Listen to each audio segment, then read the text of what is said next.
cualquier iniciativa reformista tiene que basarse en un diagnóstico, ojalá objetivo. La objetividad siempre va a ser difícil sobre los logros, los fracasos, los extravíos de nuestro sistema de salud. Y ahí uno puede hacer, dijéramos, muchos balances, pero yo quisiera decir lo siguiente. Cuando uno utiliza una visión panorámica y hace una evaluación de los resultados de los últimos 20 años, no todo es negativo. Y no todo podemos desecharlo a la cesta de la basura de un día para el otro. Les cuento una anécdota del día de ayer. Ayer estábamos en la ciudad de Ipiales, en un gabinete bilateral con el presidente Rafael Correa y el presidente Santos.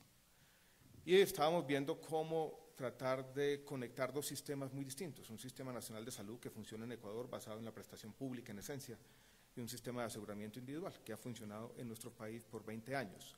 Y lo que queremos es que se atienda a los dos lados de la frontera a la gente, que si un ecuatoriano pasa la frontera y tiene que ser atendido en Ipiales, se atienda. Y lo mismo para un colombiano que pasa la frontera y tiene que ser atendido en Ecuador, y cómo vamos a hacer las dos transacciones. Empecé a hacer yo la presentación en un gabinete de ministros ampliado, y empecé diciendo que era muy difícil poner a conversar dos sistemas tan distintos. Y el presidente Correa no entendía bien la diferencia, y yo le dije, Colombia funciona con un sistema de aseguramiento.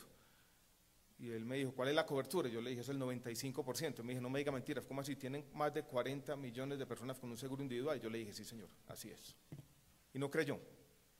Se terminó la reunión y nunca creyó. Y yo creo que ese es un logro innegable.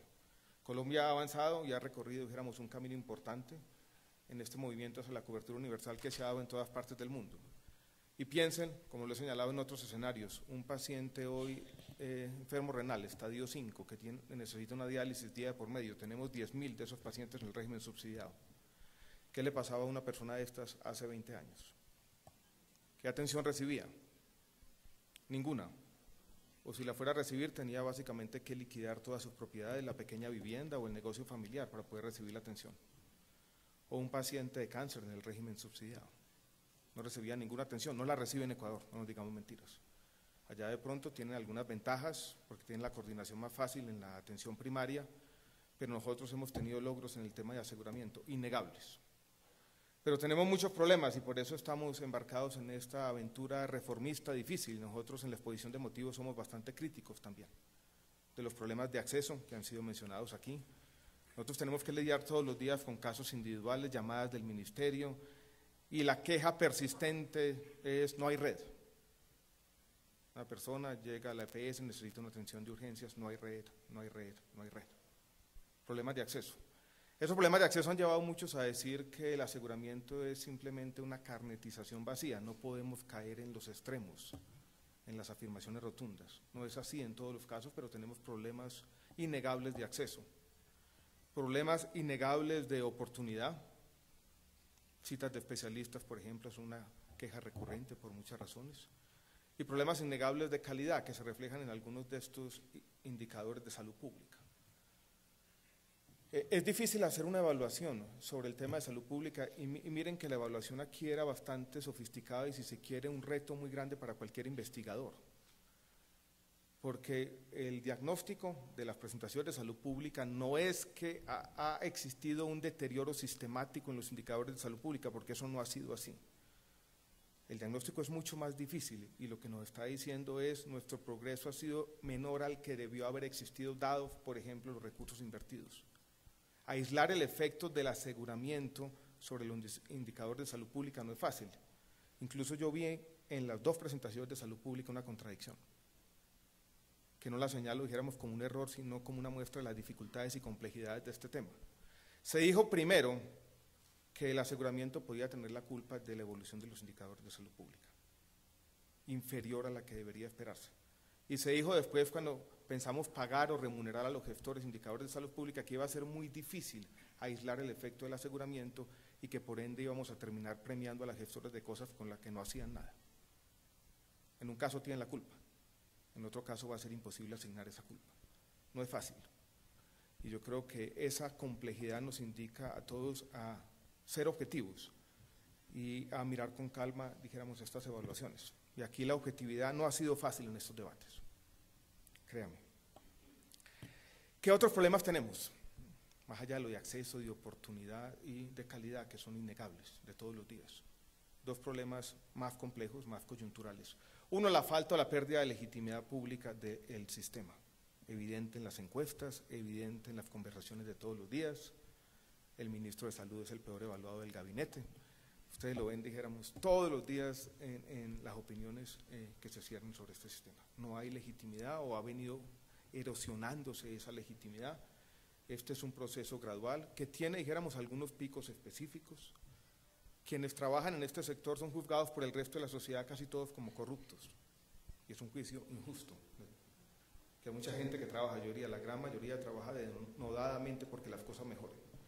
Pero el sistema perdió la legitimidad pública, casi completamente.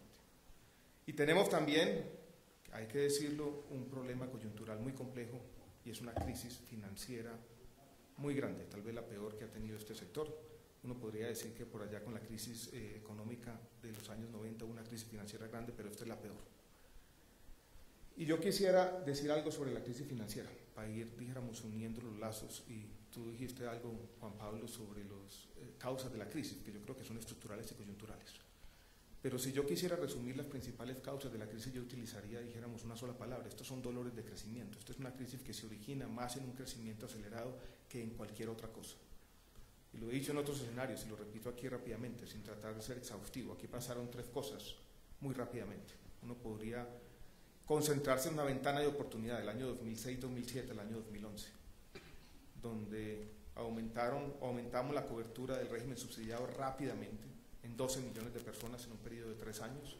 Ese aumento estuvo basado en unas promesas de financiamiento territorial, o sea, esfuerzo propio de municipios y departamentos que no se cumplieron plenamente y que empezaron a acumular unas deudas muy grandes de las EPS del subsidiado de las entidades territoriales con las EPS del subsidiado y aguas abajo con la red pública de hospitales. Colombia se movió, vuelvo y repito, rápidamente, de manera casi desenfrenada a la cobertura universal, sin haber hecho bien las cuentas, sobre todo en las entidades territoriales.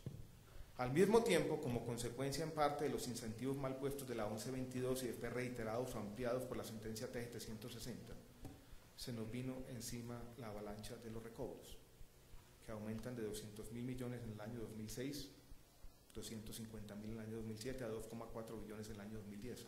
Estas dos cosas estaban superpuestas, una en el subsidiado y la otra en el contributivo. Un año más tarde igualamos los planes de beneficios de los regímenes subsidiado y contributivo, obedeciendo una promesa vieja de la Ley 100, que había sido reiterada, obligada, mandada por la Corte una y otra vez, sin haber igualado, cabe reconocerlo, fue un error de este gobierno, hay que ser cándido en eso y reconocer las cosas, sin haber igualado, los cálculos mostraban en principio que se podía hacer con una UPC diferencial, en retrospectiva no resultó así. Entonces se igualaron los planes de beneficios de ambos regímenes con UPC distintas, ahí se acumuló una deuda muy grande que se sumó a las otras dos. Hoy en día tenemos un sector quebrado, patrimonio negativo de las EPS en conjunto, si uno suma a Caprecom, y unas deudas muy grandes que no van a poder ser canceladas con los flujos corrientes del sistema. Entonces tenemos dos tipos de problemáticas, o tres. Una son problemas estructurales de funcionamiento, de incentivos. Otra, una realidad sociológica, digámoslo así, de pérdida de legitimidad pública del sistema. Y otro, un problema coyuntural muy complejo, de una crisis financiera que no va a poder ser resuelta plenamente con los recursos disponibles, no solamente con el flujo corriente, sino con la estrategia que el Ministerio ha venido tratando de poner en práctica en los últimos 2 o 3 años, que se ha juzgado injustamente como un fracaso, porque no ha podido resolver todos los problemas, pero no es un fracaso. Y la estrategia consistió en buscar recursos para cancelar las deudas de los excedentes acumulados en el FOSIGA, de los excedentes de las cuentas maestras del régimen subsidiado, de los excedentes del Sistema General de Participaciones y así sucesivamente. Buscar acervos de recursos, porque este es un problema de stocks, para cancelar los stocks de las deudas, mientras se cumplía con el flujo corriente. Al mismo tiempo, con esta crisis financiera hay una crisis también de, llamémosla contabilidad o contable, que fue exacerbada, si se quiere, por el giro directo en el régimen subsidiado, que empezó a ser contabilizado de una manera un poco irregular por las entidades públicas, sobre todo las entidades públicas prestadoras. Entonces tenemos una crisis financiera y no tenemos claridad plena sobre cuál es el monto de las deudas a cancelar. En ese contexto tenemos que empezar a pensar una reforma que también se hace, digámoslo claramente, en medio de un debate electoral y en medio de un desacuerdo fundamental en nuestra sociedad sobre cómo debemos orientar nuestro sistema de salud. Entonces no es una tarea fácil para nadie, porque toca construir instituciones en la ley para lidiar con la crisis, toca tratar en una norma de forjar un acuerdo que no existe en la sociedad, toca recuperar la legitimidad perdida y toca al mismo tiempo tratar de resolver los problemas estructurales que han ocasionado muchos de los problemas que afectan verdaderamente a la gente y donde tenemos que poner nuestro énfasis principal. Esto no es una tarea fácil para nadie. Y esa complejidad inherente al problema que tenemos entre manos, yo creo que debería ser una de las lecciones que nos llevemos de esta tarde, o por lo menos si yo logro transmitir ese mensaje, que no podemos caer en las caricaturas, que tenemos que tratar de entender que este es un tema difícil.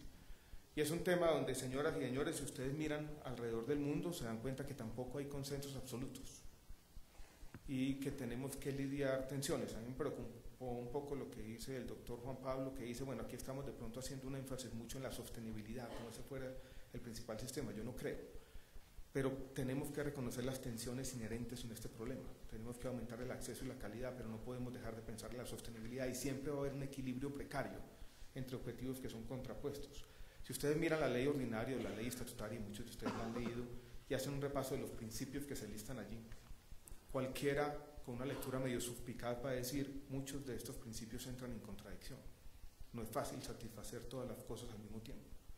Yo tengo una visión de la realidad del cambio social, que es la de un economista, no quiero negarlo, que es, si se quiere, una visión trágica. Yo lo llamo el liberalismo trágico, que dice que hay que escoger a veces entre principios contrapuestos, que no es fácil, y que cualquier cosa que hagamos es imperfecta, y que cualquier escogencia implica una renuncia, y que a veces uno tiene que irse por un lado sabiendo que está dejando de resolver algunos problemas, porque no pueden resolverse todos al mismo tiempo. Entonces, esa complejidad de la tarea que tenemos entre manos, yo creo que a veces se subestima en la controversia pública sobre un tema muy sensible para todos, donde las ideologías tienen que estar presentes, yo no quiero negarlas, pero no podemos soslayar las dificultades inherentes al problema que queremos resolver. Otro tema que fue evidente en la presentación de salud pública, me gustó mucho, que muestra las tensiones que siempre van a estar allí y que no vamos a poder resolver plenamente, y es el tema de cuando uno hace énfasis en los determinantes y tiene al mismo tiempo un sistema de aseguramiento. Eso no lo vamos a hacer resolver plenamente en ningún sistema. Las dos cosas van a estar allí. Si uno tiene, dijéramos, un sistema de aseguramiento individual, no va a ser fácil empatar el tema de los determinantes. Entonces se va uno a Ecuador, seguramente han sido un poco más exitosos en el tema de los determinantes, pero tienen completamente abandonado el aseguramiento. Una persona pobre se enferma y se muere. Nosotros hicimos mucho énfasis en la protección financiera, ese fue el objetivo principal del sistema, y no hemos podido empatar completamente el tema de los determinantes y hemos dejado alguna parte sin atender. Y tenemos que hacer estas suturas de la mejor manera, pero no va a ser fácil y siempre va a haber una tensión entre lo colectivo y lo individual si tenemos un sistema de aseguramiento y queremos hacer los determinantes. Ustedes pueden pensar en un sistema de salud, pueden ir a Cuba, donde pone un énfasis completo en los determinantes, pero allí si alguien tiene una enfermedad grave, se muere. Y siempre va a estar allí, dijéramos, esa tensión. Quisiera ya, para ir hablando de la reforma, transmitir otro mensaje que yo creo que es importante para hacer una pedagogía necesaria que a veces nos falta en un tema público difícil, y es lo siguiente: la reforma no es solo el proyecto de ley. Nosotros hemos tratado de hacer otras cosas y hemos tratado de avanzar, dijéramos, en un tema difícil. Tenemos, por ejemplo, una política farmacéutica que ha venido funcionando a pesar de las complejidades. La regulación de precios de medicamentos hoy en día está siendo discutida en el país, pero yo creo que es un avance normativo importante. Y hago una mención, si se quiere, casual, sobre un artículo que publicó el periodista Juan Gosaín el sábado en El Tiempo, porque si no la hago queda como para algunos de ustedes la duda. Se hace una regulación de precios desde el Ministerio, se trata de hacer una regulación ordenada, retomando las mejores prácticas internacionales. Hay un grupo de profesionales excelente trabajando denodadamente una tarea muy difícil por 6 meses. Cuando se hace la regulación, no tiene que pensar quién hace la inspección, vigilancia y control. En este caso la hace la Superintendencia de Industria y Comercio, la SIC. Y viene un artículo periodístico donde dice, de pronto se encontraron algunas excepciones. Incluso las excepciones son muy extrañas porque son de medicamentos de muy alto costo que no los venden en la farmacia. Yo creo que fue lo que pasó, es que fue y consultó un catálogo de una droga que no se vendía allí. Aparece un precio que seguramente es el precio antiguo, porque los catálogos no se han actualizado precisamente porque no se venden los medicamentos. Y trata de un solo tajo borrar un esfuerzo de mucha gente, de una buena política pública, por una sola excepción. Es como si uno fuera a decir, desmontemos los semáforos de Bogotá porque la gente lo está pasando en rojo por la noche. Entonces vuelve el tema del debate en este sector, donde todo es absoluto, donde todas son afirmaciones rotundas, donde no hay un entendimiento de los matices, donde uno no puede, dijéramos, evaluar una política pública y sus dificultades y sabe que desde el Estado, porque el Estado no es omnisciente ni está en todas partes y no puede estarlo, de pronto va a haber faltas, y va a haber fallas, y va a haber políticas que se violan. Pero vuelvo y repito, aquí hay una política farmacéutica que se está consolidando, donde vamos a seguir dando pasos, donde estamos estudiando, por ejemplo, un decreto para competencia en el mercado biotecnológico, que yo creo que es revolucionario, donde vamos a seguir avanzando, donde hay algunos aspectos que afinar, que hemos discutido con algunos de los prestadores y así estamos avanzando, pero es una política que está comenzando a consolidarse. En salud pública yo creo que hemos avanzado. Los datos que se mostraron aquí, por ejemplo, de las coberturas son datos desactualizados. Colombia tiene problemas con sus estadísticas demográficas, sobre todo con las proyecciones del DANE, basados en un censo mal hecho en el año 2005, y hoy tenemos en más de 400 municipios coberturas útiles, o sea, superiores al 95%. Hoy la Organización Panamericana de la Salud ha dicho nuestro país es uno de los mejores de la región. Para las coberturas del virus del papiloma humano, segunda dosis, tenemos las coberturas más altas del mundo, superiores a las de Suiza y Canadá. Hemos recibido 3 premios de salud pública en el último año. Primer país del mundo en eliminar la oncocercosis, una labor, dijéramos, pequeña, pero que demuestra que el Estado fue capaz por 10 o 15 años de hacer una cosa bien. Y hace 2 semanas para el tema de la lucha contra el paludismo. Entonces, mensaje nuevamente, cuidado con las afirmaciones rotundas, hay cosas que se hacen bien. No lo digo por mí, que nada tengo que ver, no merezco ningún crédito en lo que se ha hecho, sino por gente que ha trabajado y ha trabajado responsablemente mucho tiempo a resolver algunos problemas. Quisiera mencionar dentro de esa agenda reformista un esfuerzo que ya se hizo, que es complejo, nuevamente, aparece la palabrita, complejo, y es la ley estatutaria. La ley estatutaria surgió en parte, dijéramos, de una discusión difícil que tenemos en nuestro país y es la forma de cómo en un sistema de aseguramiento individual vamos a darle contenido al derecho fundamental a la salud. Y ese contenido del derecho fundamental a la salud trasciende o desborda el del plan obligatorio de salud. No es un tema fácil, es ponerle linderos a la responsabilidad del Estado. Yo lo he dicho y lo digo aquí porque estoy en un ambiente académico y no me tengo que plegar a lo políticamente correcto. Pero es decir, cuando el Estado observa una tragedia y dice esa tragedia no es mía, porque el Estado no puede ser un justiciero cósmico y no puede remediar todas las tragedias. Y lo hicimos en un trabajo participativo, con una iniciativa que no nació del gobierno, nació del gremio médico, en particular de la Gran Junta Médica. Hicimos un trabajo con los mejores constitucionalistas que tiene este país y tratamos de decir, para definir el contenido de ese derecho fundamental uno debe definir unas restricciones explícitas y decir 3 cosas, no más que eso. ¿Qué está por fuera del derecho? Lo que no tiene ninguna evidencia sobre su eficacia o efectividad, lo que es experimental, lo que no tiene registro sanitario, lo que tiene que prestarse por fuera del país o lo que tiene un objetivo meramente cosmético o suntuario. Así se definió, dijéramos, en la ley estatutaria. Más adelante me voy a referir a eso. Lo que hace la ley ordinaria es tratar de aterrizar en un mecanismo colectivo de toma de decisiones o por lo menos de discusión esas restricciones explícitas en decisiones concretas. Se definen una serie de principios, se blinda, si se quiere, la autonomía médica, donde también tenemos una tensión en un sistema que se mueve con recursos escasos hacia la cobertura universal. Siempre va a haber problemas con la autonomía y hay algo que no se reconoce, por ejemplo, en las discusiones o controversias públicas, y es que los sistemas meramente públicos, si ustedes van y hablan con un médico del Instituto Mexicano de los Seguros Sociales, lo primero que le va a decir es, miren, mi patrón, que es el Estado mexicano, nada más y nada menos, me da esta lista y yo no puedo salir de aquí. Los sistemas públicos son mucho más restrictivos, es algo que no se reconoce, vuelvo y repito, en las discusiones públicas. Pero tratamos de hacerlo en la ley estatutaria y hemos encontrado una cosa difícil, tal vez por tener una agenda reformista nutrida, y es que el debate de la estatutaria ha comenzado a juntarse con el debate de la ley ordinaria. Y cuando yo voy, dijéramos, el doctor Juan Carlos me ha acompañado muchas veces, ve que las dos cosas se mezclan mucho. Y hay en este debate político, dijéramos, una idea que ha empezado a hacer carrera, es que no debe existir ningún límite, ninguno en absoluto. Yo creo que eso es francamente irresponsable y se prestó para abusos sistemáticos a nuestro sistema de salud.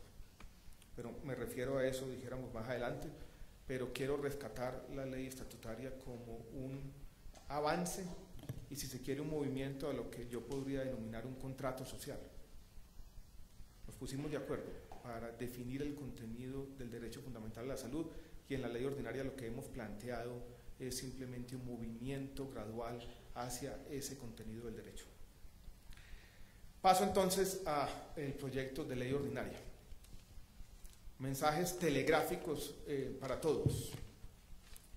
¿Qué hace el proyecto de ley ordinaria? Yo quisiera resumirlo en 4 o 5 frases.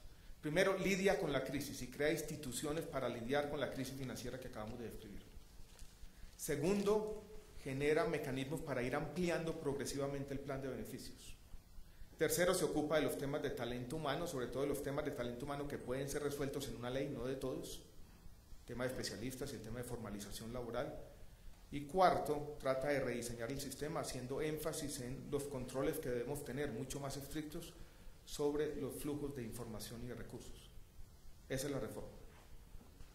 Voy a ampliar los diferentes puntos, pero es una reforma que busca hacer eso: lidiar con la crisis, generar unos mecanismos sociales de ampliación del plan de beneficios, mejorar los aspectos de talento humano y redefinir la organización industrial del sector para tener, entre otras cosas, mucho mejor control sobre los recursos y la información, para que no vuelva a pasar, por ejemplo, lo de Saludcop, para que no vuelva a pasar lo que nos pasó en Solsalud, para que no vuelva a pasar lo que nos pasó en Humana Vivir, entre otros. Y me voy a tratar de explicar por qué. Empiezo para describir los 4 ejes de manera rápida, con el primero: crisis financiera. La reforma plantea, entre otras cosas, la creación de un fondo de garantías para el sector salud. Si ustedes miran las crisis financieras que se dan en el sector bancario, hay unas instituciones consolidadas que el mundo aprendió desde la crisis o la Gran Depresión de los años 30, que se han venido consolidando, que existen en todos los países del mundo. Todos tenemos un seguro de depósito, en todos los países hay fondos de garantías para el sector financiero, no lo tenemos en el sector salud. Y hoy en día, como sector, tenemos, entre otras cosas, que lidiar con el siguiente dilema. Solsalud fue liquidada por la Superintendencia de Salud. Teníamos que tomar esa decisión, no había otra alternativa, estaba matando a la gente. Se liquidó hace 3 meses, una decisión difícil, yo diría valiente por parte del Superintendente de Salud, con todo tipo de presiones, amenazas de muerte, lo que ustedes pueden pensar. Se empieza a hacer el proceso de ver cuáles son las deudas. Lo primero que se encuentran son una contabilidad absolutamente desordenada, llenas de cajas de facturas que no habían sido introducidas en el sistema. Se termina ese proceso y el proceso muestra que hay una deuda de 450.000 millones de pesos con los prestadores. ¿Cómo proceder como Estado ante eso? Simplemente nos quedamos cruzados de brazos y decimos, si esas fueran transacciones entre 2 agentes individuales, no vamos a hacer absolutamente nada. Yo creo que no. Tenemos que tomar decisiones.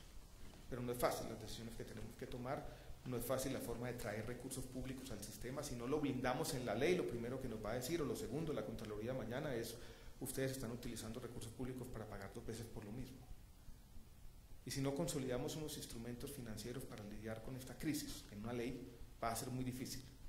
Además, existe una economía política de los rescates o salvamentos en momentos difíciles, y es que tiene que darse con una garantía de no repetición. Es muy difícil hacer un rescate cuando uno está dejando el mundo igual. Pues alguien dice, o nos han dicho muchas veces, ¿por qué no hacen lo primero? ¿Por qué le dejan de dar vueltas a esta ley? ¿Por qué no hunden la reforma de una vez por todas y le pagan a los hospitales qué es lo que tienen que hacer? Yo lo veo muy difícil. Lo veo muy difícil porque no tenemos las instituciones para hacerlo, y lo veo muy difícil porque tampoco vamos a tener la legitimidad si no lo hacemos en el contexto de una reforma que le brinde a la sociedad una garantía, no una certeza absoluta, pero por lo menos cierta garantía de que esto no va a volver a ocurrir. Y ese debate tiene que hacerse en el Congreso. Y la única forma de darle la legitimidad. Yo los invito a que lean, dijéramos, sin prejuicios, sin el exceso de suspicacia que ha acompañado este debate, los artículos que intentan movernos hacia allá. Incluso hemos tenido unas conversaciones recientes con el Ministerio de Hacienda sobre las funciones que podría tener el Fondo de Garantías y las que tiene la Superintendencia, para ir sobre la marcha diseñando unas instituciones que no tenemos hoy en día para lidiar con una crisis profunda. y que tendríamos entonces de aquí para adelante. Viene el tema del plan de beneficios, donde lo que queremos, entre otras cosas, es garantizar una ampliación ordenada de ese plan de beneficios. Hay una decisión muy difícil desde un punto de vista fiscal, que atañe en este caso, dijéramos, al Ministerio de Hacienda, con el que nos hemos sentado varias veces. El doctor Jaime Arias a veces ha criticado, dijéramos, esta decisión. Y es lo siguiente: nosotros estamos pagando por muchos medicamentos, sobre todo medicamentos de alto costo, que están por fuera del plan de beneficios. Les doy un ejemplo, como cualquier otro. El medicamento más recobrado hoy al sistema de salud es un medicamento para la artritis reumatoidea, adalimumab, que produce la farmacéutica, antes era Abbott, creo que ya se llama AbbVie, Chicago, una farmacéutica gringa. Están pagando entre 60 y 70 mil millones de pesos al año. Colombia tiene no sé cuántos pacientes de artritis reumatoidea, pero varios, tiene 134 reumatólogos, todos están georreferenciados por la farmacéutica, por supuesto.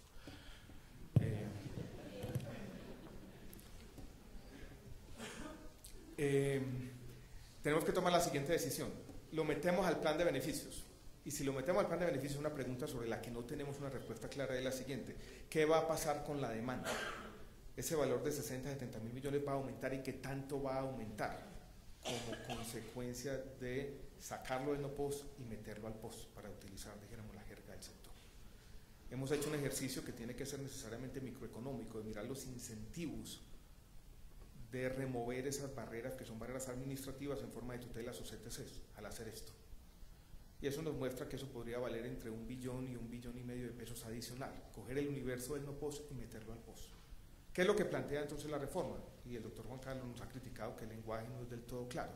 Lo que yo he dicho es, redactémoslo claramente, pero la intención es esa, y es única, y es introducir en 3 años todo el universo del no POS al POS. Ese, dijéramos, es el segundo capítulo de la reforma. Y es una cosa, dijéramos, importante, algo que nos han dicho: si ya lo estamos pagando por fuera, métalo adentro, trata de hacer las evaluaciones. Lo que nos muestra el acuerdo 29 o lo que se hizo no es fácil. Yo diría, no todo el universo, lo que es de alguna manera evaluable y lo que debería entrar. Mucho de ello son medicamentos de 4 o 5 patologías, no mucho más que eso. Es hemofilia, cáncer, artritis.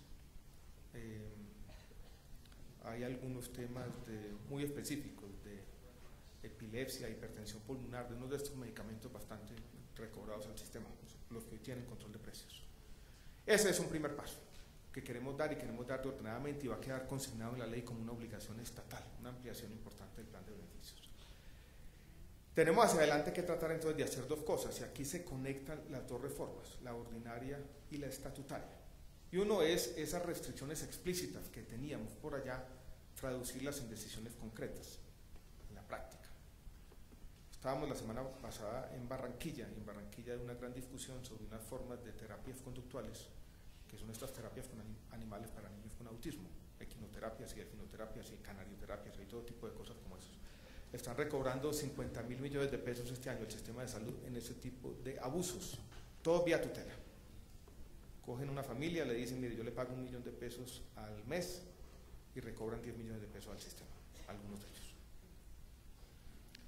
¿Qué es lo que estamos diciendo? Si usted sienta hoy en un mecanismo que describe la ley claramente, a las sociedades científicas, a las asociaciones de pacientes, al Instituto de Evaluación de Tecnologías, al Ministerio, y dice: mira, estas equinoterapias no tienen ninguna evidencia científica, saquémoslas entonces del contenido del derecho fundamental, ergo no van a poder ser recobradas de ninguna manera. Eso nos va a impedir, no que la gente no pueda usar la tutela para lo que corresponda, sino nos va a poder impedir abusos sistemáticos que se han presentado a nuestro sistema de salud, que son muchos. Eso lo llamamos mecanismo de exclusión. Y después, para lidiar con la presión tecnológica, después, imagínense en 3 años, cuando ya incorporamos buena parte del universo del no POS, estos medicamentos, y están llegando nuevos medicamentos, nosotros no los podemos incorporar automáticamente, porque tenemos que hacer los planes, hay que hacer las cuentas bien hechas. Planteamos un mecanismo de priorización en el espíritu de lo que hoy está haciendo el Ministerio para hacer la ampliación del plan de beneficios, que tiene que ser colectivo y legítimo. Hay una frase de Manuel José Cepeda que yo he repetido muchas veces, pero que me gusta, y es la construcción legítima del sí o del no. Y allá aparecen esos 2 mecanismos en la ley.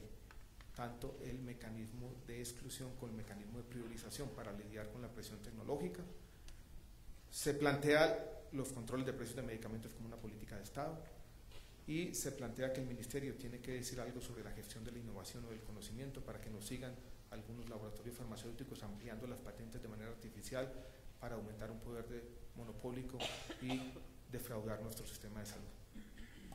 Se ha visto este capítulo como una amenaza a algunos de los pacientes de alto costo, la verdad no entiendo por qué. Yo creo que es una lectura absolutamente suspicaz de las normas que aparecen allí. Yo incluso he invitado a las asociaciones de pacientes que si a algo no les gusta en la redacción, que nos podemos sentar juntos o con los parlamentarios o con quien fuere a mejorar una redacción que seguramente es mejorable. Pero tenemos que partir de que todos tenemos, dijéramos, una intención sana y que las palabras valen y que si yo como representante del ministerio estoy diciendo esto así, las cosas son así. Y que la intención de esos artículos no es, dijéramos, evitar que los pacientes tengan acceso a los medicamentos, sino todo lo contrario. Ese es un punto, dijéramos, muy importante. El tercer eje tiene que ver con este tema de los especialistas y toda esta discusión que se ha dado en el país. Primer punto importante para tenerlo a todos en cuenta, y que yo creo que ese ha sido un efecto indeseado de la ley, y es como si nosotros hubiéramos tratado de mandar un mensaje subliminal o directo o lo que fuere diciendo el problema está en los especialistas. No. Yo creo que uno tiene que ser capaz de discernir cuando tiene un problema, qué parte de ese problema es arreglable vía una norma, vía una ley, y qué parte no es arreglable, no debe ser tratado en la ley. Aquí todos estaríamos de acuerdo en que de pronto es mucho más importante aumentar esa capacidad resolutiva de los médicos generales. Pero eso es un objetivo, eso no es un medio, eso no lo vamos a hacer simplemente diciéndolo, reiterándolo en un artículo en la ley. Eso es una labor para la sociedad entera, que pasa en parte por el fortalecimiento de las universidades, en parte por encontrar un consenso social que no tenemos, porque mucha de esa baja capacidad resolutiva ha sido en parte resultado de normas del Estado, las habilitaciones, por ejemplo, donde hemos tenido mucha presión de los gremios de especialistas. Pero sí quisimos, dado los problemas que se están presentando en el país, en algunas de las especialidades, y sobre todo con la distribución regional de los especialistas, aumentar la oferta, poner un punto sobre la mesa, dar un debate necesario, ordenado, proponer, dijéramos, unas normas y dar una discusión importante. Discusión que tiene, o ese capítulo de talento humano tiene otros dos componentes. Uno, muy importante también, el de formalización laboral, donde el Estado está reversando sus políticas públicas. Yo participé en estos debates hace 10 años y en el proceso, Oscar, usted de pronto también lo vivió, de reestructuración de hospitales, había mandatos o recomendaciones explícitas de contratar a la gente por prestación de servicios. Se hizo todo el tiempo. Pero las sociedades cambian, van evolucionando, hay ciertas cosas que antes se tenían en cuenta y que ya van cambiando. Una de las que cambió fue eso, no podemos seguir teniendo el sector más informal en el sector salud y tenemos entonces que formalizar decenas de miles de trabajadores. Quisimos tener un régimen laboral por las empresas sociales del Estado en la norma, no se pudo, porque era bastante divisible, allí nos íbamos a matar entre todos, bueno, ya lo estamos haciendo. Lo que estamos pidiendo son unas facultades extraordinarias al presidente para hacer ese régimen laboral y poder hacer ordenadamente. Aquí vienen de nuevo las tensiones, las complejidades inherentes a este tema. Trabajo digno está en la ley estatutaria, sí, pero sostenibilidad en los hospitales también. Y cómo hacer esto responsablemente es lo que queremos hacer. Y por eso hay un tema de formalización laboral. El tema de formalización laboral generó de nuevo exceso de suspicacia en algunos gremios de especialistas, que vieron allí una gran amenaza, que los íbamos a formalizar a la fuerza, meterlos a las heces y pagarles 3,5 millones de pesos. Hubo, yo creo que, artículos malintencionados, donde sobreinterpretaron lo que estábamos queriendo hacer y que le han hecho mucho daño a este debate y que estuvieron motivados por un interés particular, por un ánimo de hacer daño para proteger unas rentas, por nada distinto a eso. Porque en ningún momento en este debate nosotros planteamos ponerles topes a los salarios de los médicos o de los especialistas, pero eso se dijo y se dijo reiteradamente, vuelvo y repito, con un ánimo completamente malintencionado. Viene el otro tema, el de cuarto eje o cuarta pata de esta mesa, que ojalá no nos quede coja. Y es el tema que tiene que ver con la organización industrial del sector. En el país hay un debate complejo, no tenemos un acuerdo social, no sabemos muy bien el sistema de salud que queremos. Y este debate ha tenido varias partes y voy a tratar, no estoy tomando de pronto más tiempo, pero me voy a tomar 5 minutos para decir algo sobre los diferentes debates. El debate de la no intermediación, salud sin intermediación, dicen muchas de las cosas que se dicen. La verdad que yo no puedo saber eso qué significa. Salud sin intermediación significa que nosotros no vamos a tener ningún agente articulador. Yo no creo, yo creo que en eso más o menos hay un acuerdo aquí, de que no podemos volver a revivir lo mismo. Yo lo he dicho muchas veces, algunos ya están cansados de decir lo mismo, de oírme decir lo mismo. Pero esta semana hice por allá un arqueo de noticias viejas, donde encontró al doctor Jaime Arias una y otra vez por allá sufriendo como yo. Y en ese arqueo de noticias viejas encontré la historia de la libre adscripción del Instituto de los Seguros Sociales, que fue un absoluto desastre. El seguro le dio por decir, mira, aquí no hay red, no hay nada, aquí no hay intermediación de ninguna naturaleza, vaya usted a que lo atiendan en cualquier parte y mándeme la factura, y la factura llega volando y yo la pago. Encontré una noticia del año 98 diciendo hay un déficit de pesos de la época de 1,4 billones del Instituto de los Seguros Sociales con la red hospitalaria, y en el artículo el doctor Juan Carlos Guerra también fue protagonista de esa historia, de la Asociación Colombiana de Clínicas Hospitales. Están ustedes sentados, fueron protagonistas de esa historia, la conocen bien, mucho mejor que yo, que simplemente me he enterado por la arqueología necesaria para este debate. Y eso muestra que esa libre adscripción fue un desastre. Yo creo que nadie podría imaginarse un sistema de salud de esa manera. Uno podría imaginarse un gran pagador estatal que no requiriera intermediarios. Medicare, por ejemplo. ¿Cuánto lleva Medicare refinando los grupos relacionados de diagnóstico? 20, 25 años. Y en esos grupos relacionados de diagnóstico, por poder ser el único pagador, ellos tienen una cosa que llaman outliers, por si algún paciente vale un poquito más. Y ayer leía nomás en una revista gringa cómo con los outliers están presentando todo tipo de problemas, porque ahora los hospitales están empezando a concentrar outliers. O sea, los retos de un único pagador procesando todas las facturas del país son absolutamente inmensos. Yo creo que eso no puede hacerse. El que diga lo contrario, yo creo que no conoce la complejidad o simplemente está repitiendo un estribillo porque sí.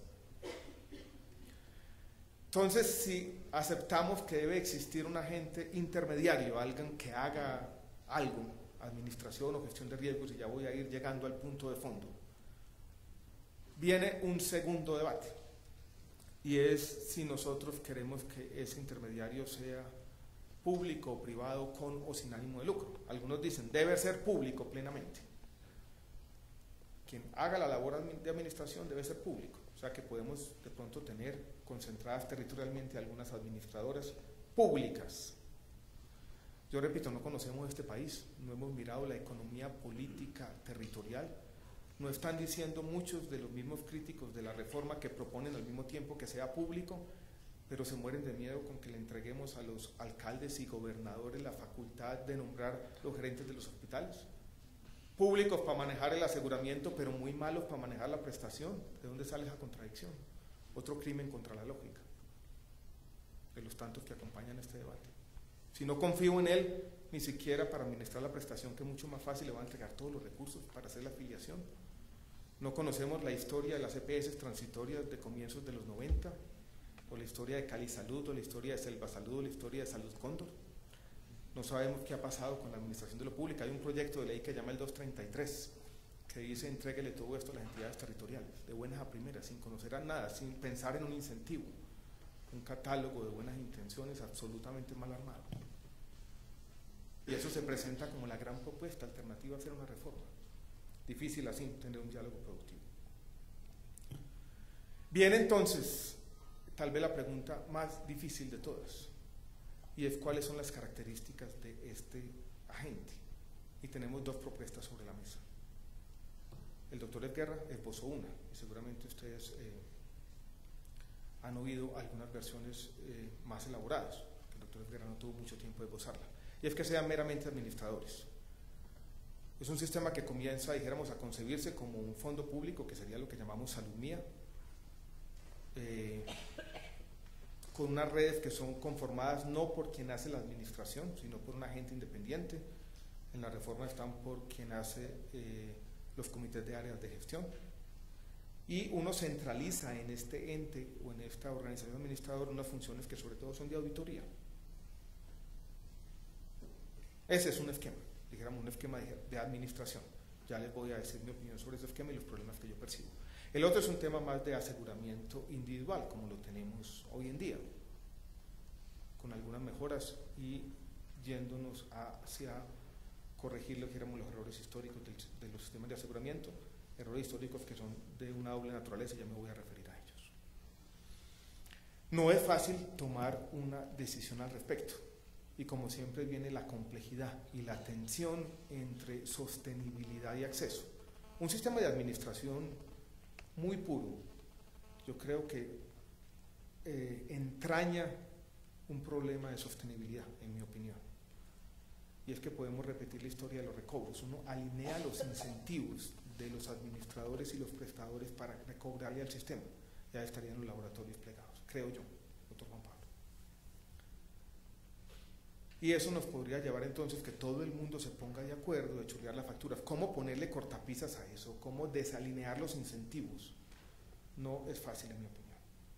El otro tiene un problema, el de aseguramiento también, y es que uno cambia los incentivos alineados por incentivos contrapuestos, por una tensión. Y esta tensión evidente entre un sistema, dijéramos, de aseguramiento puro y unos prestadores, sobre todo de alto nivel, que cobran por evento, nos está enloqueciendo a todos. Porque ahí hay claramente, en ese modelo diseñado de esa manera, una tensión, una contradicción, un juego de suma cero, o a veces un juego de suma negativa, porque aquí todos se quejan. No es fácil. ¿Qué hemos propuesto nosotros? Y esto es un tema que está completamente, digamos, para discusión. Ahí estamos, en ese punto de la discusión estamos. Nosotros hemos propuesto que se siga manteniendo algo de las condiciones de aseguramiento, pero matizadas. Que parte del riesgo, sobre todo para lo de alto costo, se asuma en salud mía. Que tengamos un control pleno de los recursos,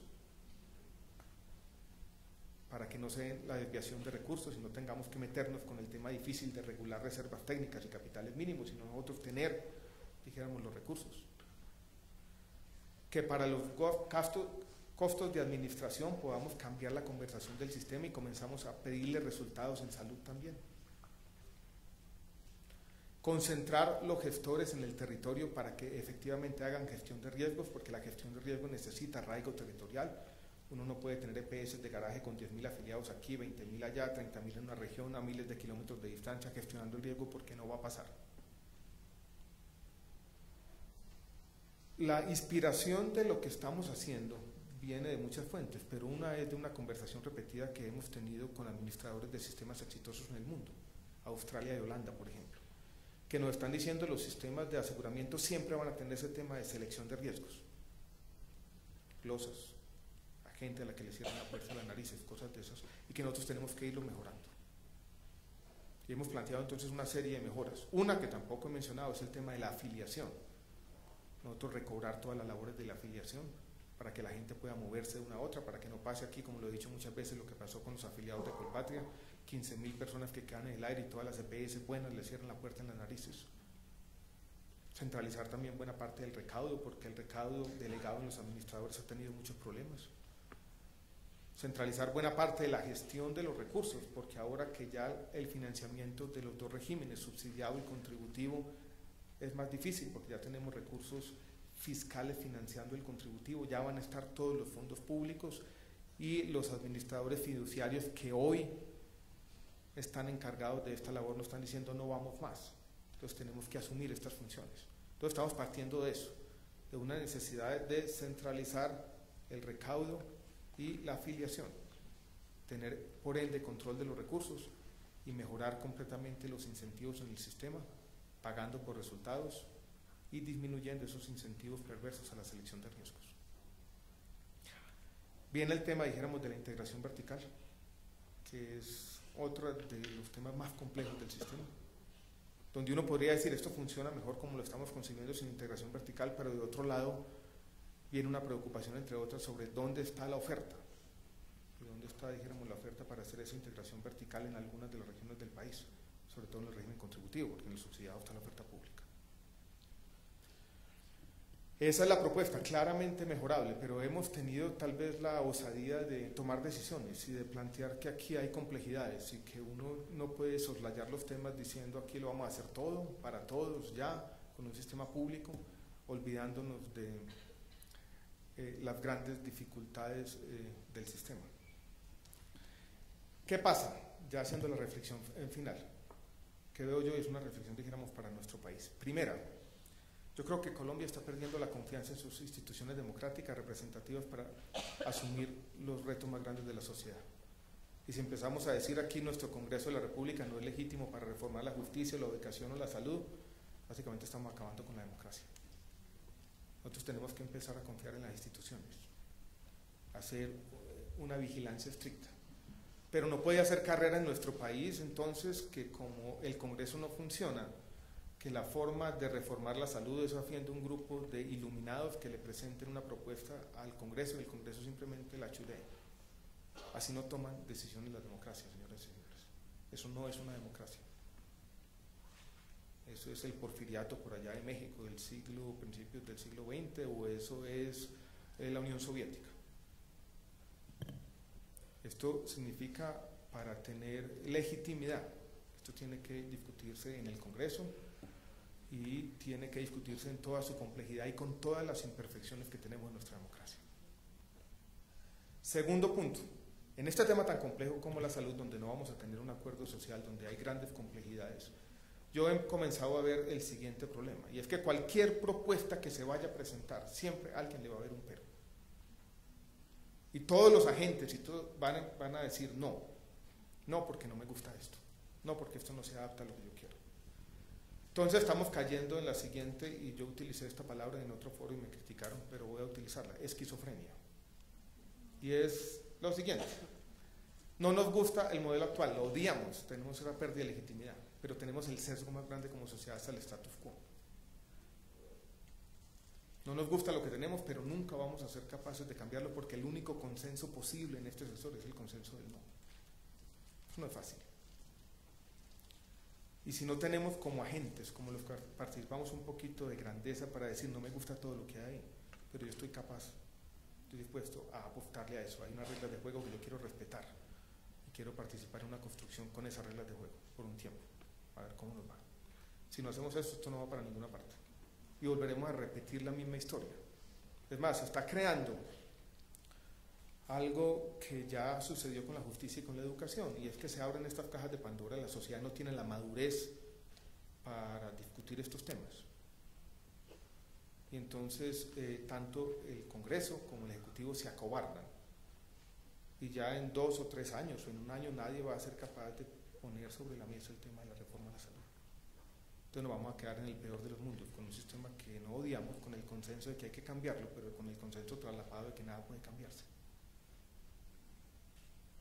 No es fácil. En medio de este debate, yo he encontrado lo que he llamado la inercia de la crítica. Usted ya me lo ha leído, doctor Juan Carlos, varias veces. Y es que, por ejemplo, hay unos muchachos de la Universidad de Antioquia que graban un video sobre la reforma de la salud, que la leyeron muy bien y yo no sé cuánto. Y en el video encuentra uno entonces las siguientes opiniones. Primero, una denuncia de la presencia del sector privado en ciertas cosas, que estamos entregando la plata y que estamos enriqueciendo particulares. Y después una suspicacia grandísima, por ejemplo, sobre salud mía, diciendo que el sector público todo es corrupto.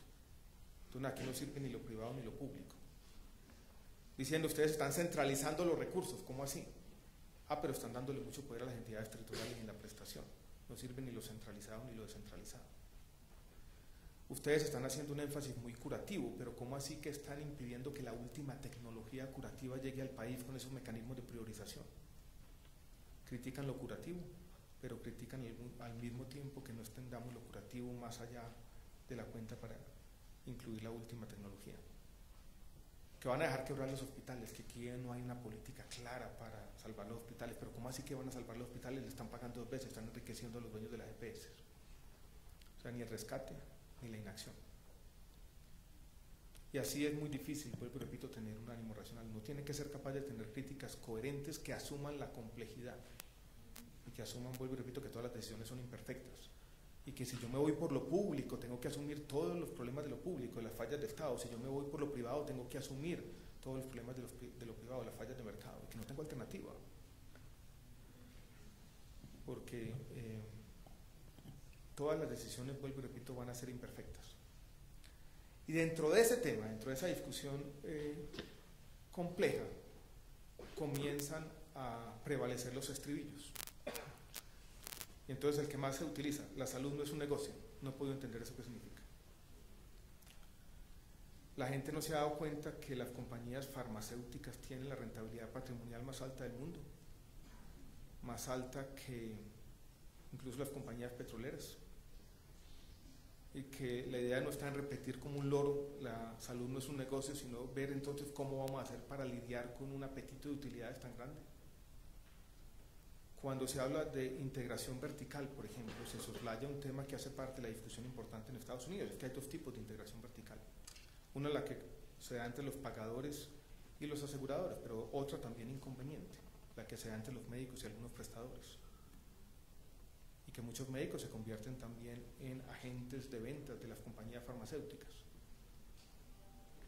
Y que muchos ortopedistas también venden tornillos y que muchos oncólogos venden remedios. ¿Y por qué en este debate sobre la salud no es un negocio no se pone el énfasis ahí? No se pone el dedo en todas las llagas. ¿Y por qué en este debate de la salud no es un negocio no se dan cuenta que en Colombia están llegando compañías buenas de salud? Por ejemplo, hacer Davita, creo que es esta compañía que hace diálisis. Va a llegar una compañía con ánimo de lucro en el tema de prestación. Nadie está diciendo nada sobre eso.